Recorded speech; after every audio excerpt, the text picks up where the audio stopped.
Off-Grid News welcomes you to the news that's not fit to print. My name's Rob. I identify as dazed and confused. My pronouns are ee, ooh.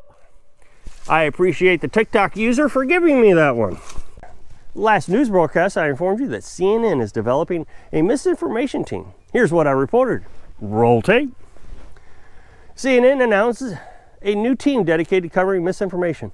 Brian Stelter said, "We are looking to hire 3 people that have the ability to jump down every rabbit hole that Trump lies about. Spend hours on the internet defending CNN's honest news from the misinformation Trump spouts. People who get mad every time they see Trump speaking about CNN's fake news. This might be the job for you." CNN has since it got a team in place and immediately identified its first major misinformation story. Here is the first newscast they found to be incorrect.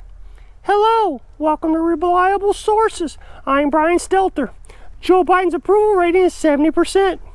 Even Republicans seem to think he's doing a fantastic job. There's a forest fire in California. Our sources say Trump and his millions of fires lit the fire. Here it is January 26th and North Dakota hit a balmy 110 degrees because they raise so much cattle there." CNN, the most trusted name in news. The Ministry of Truth gave CNN the Medal of Freedom for outstanding journalism. A Texas woman is in jail after she offered a mother $250,000 to buy her son. While checking out of the self-checkout line, in Walmart, a blonde-haired woman approached the mother and offered her the money for the child.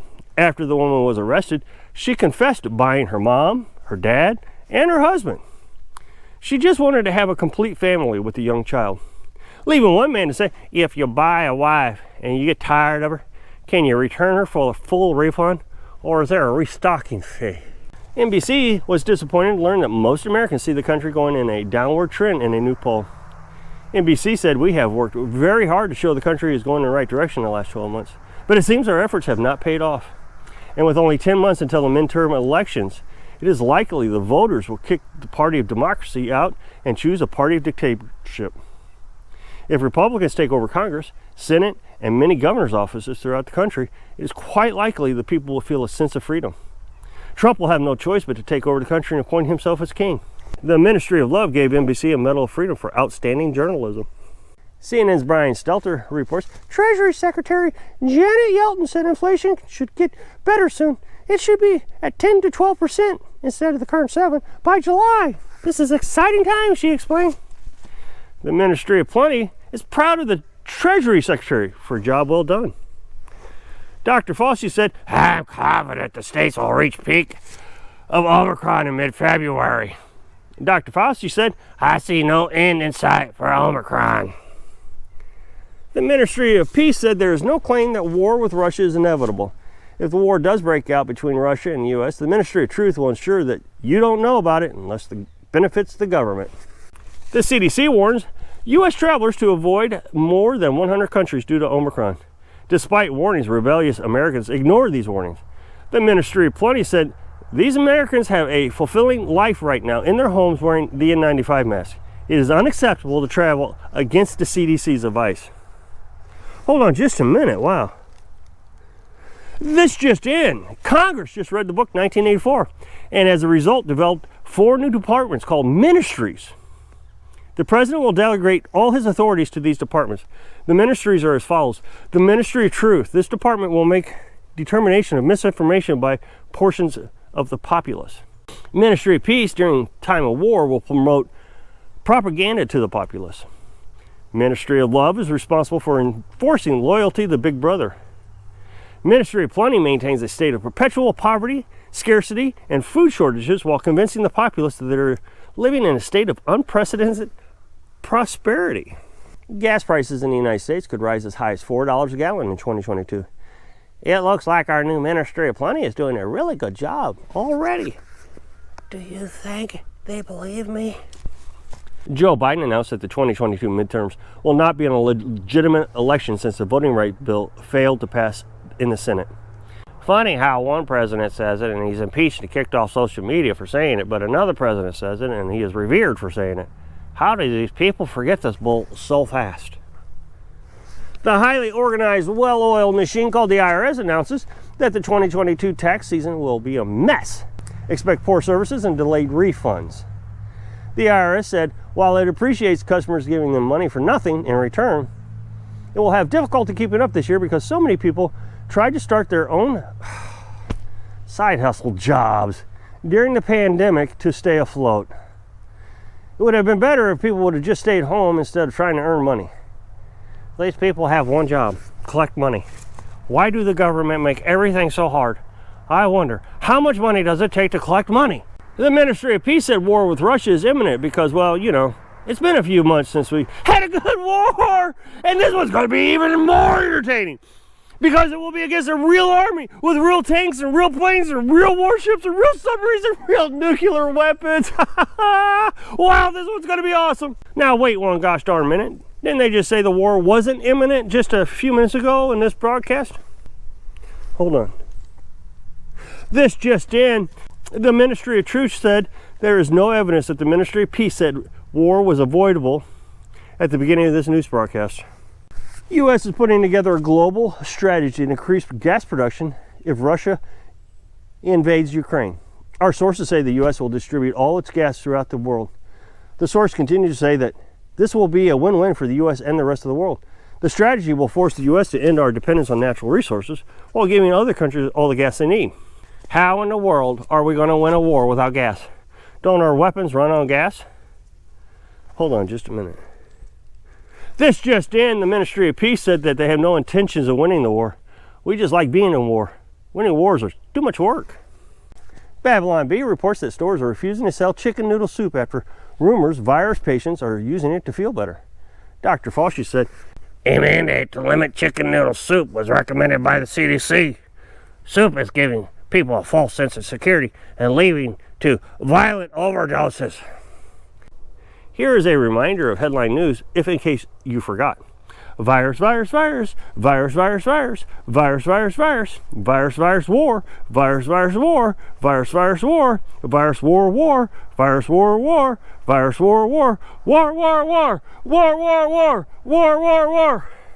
TSA confirms that undocumented immigrants can use arrest warrants as ID at airports, but U.S. citizens from Missouri can't use their driver's license because Missouri did not agree to a national ID card.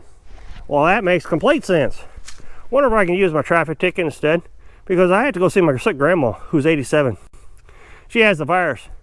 Before they send her off to Ukraine to fight in this war with Russia, said a Missouri resident. CDC plans to pivot the language on vaccines. She said, when you visit your vet to get your rabies shot, you will need to get the next virus vaccine that you're eligible for. The Mayo Clinic is excited to announce that your great-great-grandchildren will be getting the vaccine to the virus because the vaccine will never eliminate the virus. I just looked up the word vaccine, and I don't think these Ivy League college-educated experts got a very good education. Just saying. 27 members of Congress signed a letter asking Nancy Pelosi and Kevin McCarthy to bring stock trading for Congress members to the floor for a vote. The letterhead reads, we came to Congress to serve our country, not turn a quick buck. Nancy Pelosi said, it's highly unlikely I will bring this to a vote. I need to continue trading stocks to make sure I have a nice nest egg when I retire. Good news for a change. Finally, CDC announces a new virus variant on the rise as Omicron is on the decline. The new variant has been identified in 40 countries and is on its way to California. Yes, we're excited to see the variant coming to America. Dr. Fauci said, my masters, Bill Gates and Pfizer, will be very pleased. If you've had the shingles in the past, an interesting side effect has developed in people who have received the vaccine placebo. They're experiencing shingles flare-ups. Not to worry, the vaccine is completely safe, and this is only affecting people who took the placebo, the FDA said. Babylon Bee reports that Biden warns Russia if they invade Ukraine, Americans will evacuate haphazardly and leave $86 billion in weapons behind. General Milley confirmed this was a proven military strategy used in Afghanistan. Biden said he will not allow truckers to cross the Canadian or Mexico border unless they show proof of vaccine. He continued by saying he will allow future voters to cross the Mexico border without showing vaccine status. He said in order to preserve democracy, we must allow them to cross the border any way they can, including throwing their children over the border wall. Former Alaska Governor Sarah Palin tested positive for the virus days ahead of her lawsuit trial against New York Times for defaming her in an opinion piece written in 2018. Most legal analysts agree she would likely win her suit against the news organization. Her trial will most likely be postponed to February 3rd. However, it doesn't seem likely she'll be able to make that court appearance either, due to some unforeseen accident or illness that she will endure before the trial. Hold on just a minute. This just in. Dow Jones plunges more than 1,000 points on Monday, signaling that the country may be heading in a recession in the midst of highest inflation not seen in 40 years. Unlike Trump, Biden does not use stocks to judge the economy, the White House said. Instead, he licks his fingers, sticks it up in the air, and determines which way the breeze is coming. President Biden will meet with his staff to look for ways to lower prices for consumers. Heck, I got a few ideas. How about opening that pipeline up that you closed? You could let truckers cross the border. How about unloading that cargo ships out there? Stop telling people they can't work if they don't get vaccinated. Seems to have worked before you did all this. I'm pretty sure it would work again. FEMA says it will pay for funeral expenses for death linked to the virus, but the IRS reminds applicants that you must pay your death tax first. U.S. aircraft carriers entering the South China Sea amid tensions between Taiwan and China. Let me understand this. Biden didn't think we could win a war with a bunch of boys going around shooting guns because he thinks he can take on two of the world's largest adversaries at the same time. Our military hasn't even finished the inclusion or woke training they were taking yet. Thank you, Ministry of Peace. During the end of a press conference with the president, Fox News' Peter Doocy asked the president as he was leaving the conference room, "Do you think inflation is a political liability ahead of the midterms?" The president, not realizing his mic was still on, said, "No, it's a great asset. More inflation." What a stupid son of a beep. Hold on just a minute. This just in, Peter Doocy has had hundreds of news agencies calling him, offering him a job with obscene amounts of money. Fox News just gave him a raise and is now the highest paid reporter in all of human history.